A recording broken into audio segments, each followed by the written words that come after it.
Punti pesanti in palio al Palaconi, dove prosegue il tour de force del futsal femminile Cagliari, che a 4 giorni di distanza dalla bella vittoria sul Real Grisignano riceve la visita del Bisceglie. Settoni dello stesso colore per il futsal femminile Cagliari. Si tratta dell'anticipo della 28esima e il capitano della squadra a servire poi Buzignani in profondità. Ha cercato la prima conclusione della partita con Gabriela, 2 contro 3, il tentativo direttamente in porta da parte di Vargiu, non c'è deviazione sul suo destro, c'è la buona chiusura, il pallone perso però in maniera sanguinosa e Gabriela Machado porta avanti l'FFC con 17 minuti e 33 secondi da giocare nel corso del primo tempo. 19esima rete stagionale. Buzignani, il pallone sul sinistro, trova il corridoio centrale, poi Cinzia Pereira risponde subito, pareggia il Bisceglie dopo pochi secondi.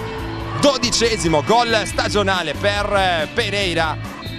La barriera composta dalla sola Sergi, la bomba di Gabriela, il pallone che termina non distante dal palo sul volto. Si sposta il pallone sul sinistro, invita all'azione Gabi, qui Marchese che anziché trovare la correzione in porta sotto misura semplicissima.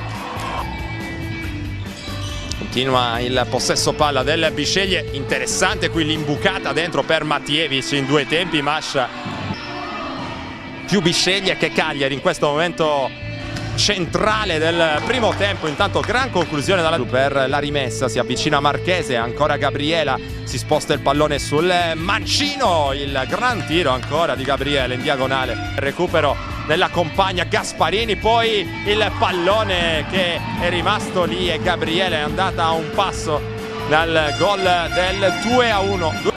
Gariuolo ha spazio, può avanzare, può anche cercare il tiro in porta. Ed è Pereira centralmente per Buzignani, gran parata qui di Mascia.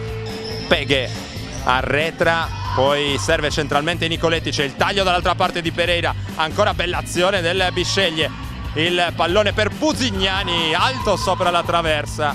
Fu vana la doppietta di Marchese per l'FFC. Marchese che si libera al tiro, respinge Gabriela Oselame. Modo negativo, Gabriela Machado col mancino stavolta, c'è la deviazione di Peghe, c'è servita sulla parallela Marchese, poi l'1-2 che si completa, 2-1 FFC. Proteste Bisceglie perché secondo Peghe e Nicoletti il pallone era uscito.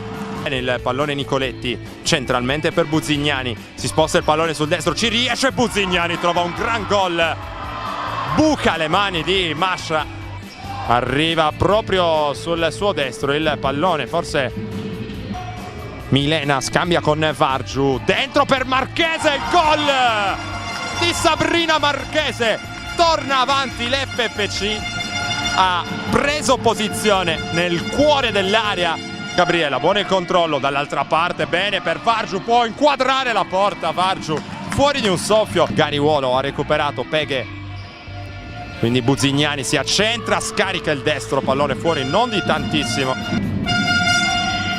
Pereira, Nicoletti e poi il gol del Bisceglie, un lampo di Nicoletti che è stata abilissima a battere Mascia in uscita con il tocco sotto, la riprende per la terza volta, ancora Bisceglie a provarci con Nicoletti, cambia opzione qui, cercava sostanzialmente di mettere in mezzo e andrà Mascia con il lancio lungo verso Marchese, termina il cronometro e allora finisce in parità la sfida tra futsal femminile Cagliari e Bisceglie, 3-3, questo il verdetto del Palaconi.